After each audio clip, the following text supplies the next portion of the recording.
She remembers vividly the day and even the time on the clock when her world changed. On February 19, 2009, at 4 p.m., Yirgalem Fissaha was working in a radio station in Asmara, Eritrea, when she and her colleagues were ordered to attend an impromptu meeting. The station, Radio Bana, which broadcasts educational programs, had been accused of disloyalty, and about 30 journalists were arrested and taken for interrogation.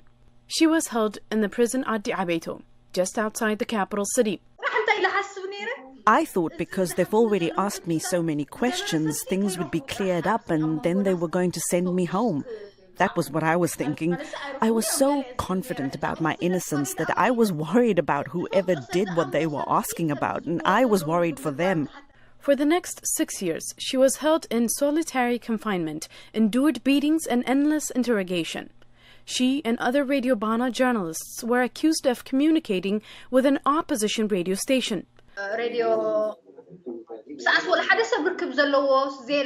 didn't even know that the radio station I was being asked about existed. I think eventually that even the people that were imprisoning us started to understand that we didn't have anything to do with this radio station.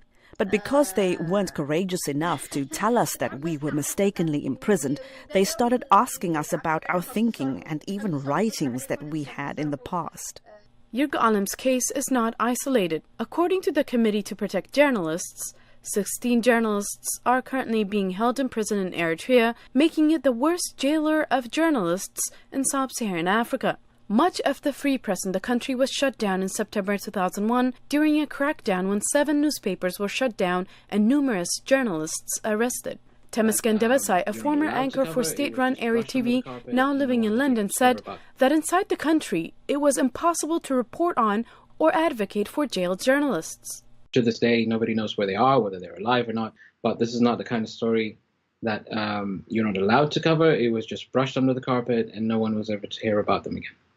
There has been advocacy for some of these imprisoned journalists. Seyum Tsahaye, a photojournalist, has been imprisoned since 2001. His niece has taken up his cause and founded an organization, One Day Seyum, advocating for his release. Today, there are no independent media outlets operating in the country. There is no room for maneuver. If you want to survive, you have to be able to stick to the rule book, which is sing praises, say that everything is fine, everything is hunky-dory, everything is rosy, and that's it. Exiled Eritrean journalists in France, for example, have founded Radio Arena, which relies on contributing journalists from across the globe and information secretly relayed from the country to produce news programs in Tigrinya and Arabic, which are broadcast by satellite and shortwave radio. For us, it's been almost 20 years since it's been formally forbidden to express our ideas. And within the past 20 years, we have forgotten that it is our right to express ideas. And we've become like we have no right to think, no right to listen, and we have no right to be silent.